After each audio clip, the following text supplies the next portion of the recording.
Things that my ego tells me. I should meditate more. I should meditate more deeply. I should be more focused when I meditate. I should pray with my heart on fire more often. I could have been kinder. I should be kinder. I need to be more open. I should retreat more. I should give up more worldly pleasures. I should renunciate. Get my kid out into the world to be the young man that he's becoming, and just shave my head and really do this spiritual thing properly, because I'm not doing it right. I'm not as evolved. I'm not as dedicated as all the people that I have learned from. They're much better at letting go. They're much more diligent.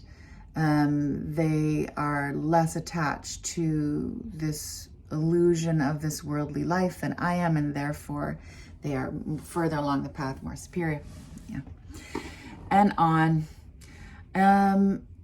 We often have this association with the ego that it's about inflation and arrogance and a superiority complex, and that is definitely part of the ego trip.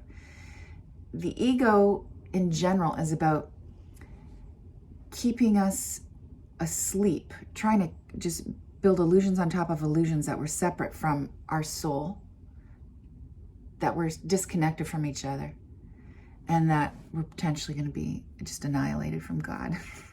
That's the ego's thing. And so it can manifest in two ways, either through this superiority narrative or the inferiority narrative. And if you identify as a person who's like on a spiritual path, you're committed to being more conscious and being of service to the world, the ego is just going to use that. The ego is looking for any way in. What is it that you want? It's going to go after what you want. You want to be closer to God? It's going to tell you that you're not. It's going to tell you have to do all these other things. You got to work so much harder to be closer to God. You want romantic love in your life, and that's your numero uno aspiration. I'm going to tell you all the reasons you were not deserving and all the reasons why that dream is never going to come true. You want more financial abundance, going to tell you why you're not worthy and why you got to hustle hard, all those things. So the ego will go directly after either, doesn't matter what level of desire or aspiration, low level desire, high level aspiration, emotion and feeling, virtue, it's going to look for that hook. But yeah, when you're on the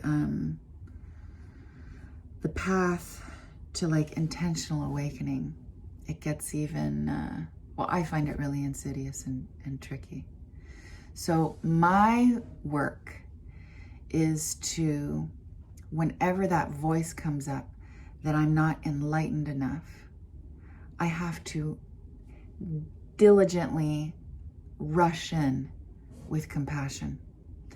And really the motto, the medicine is so simple these days.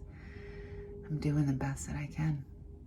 I'm doing the best that I can to be a holy being in human form. And I gotta love on me anyway, even if I don't meditate that deeply.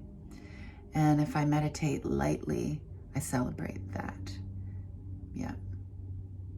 All right. I hope that's helpful. Mwah.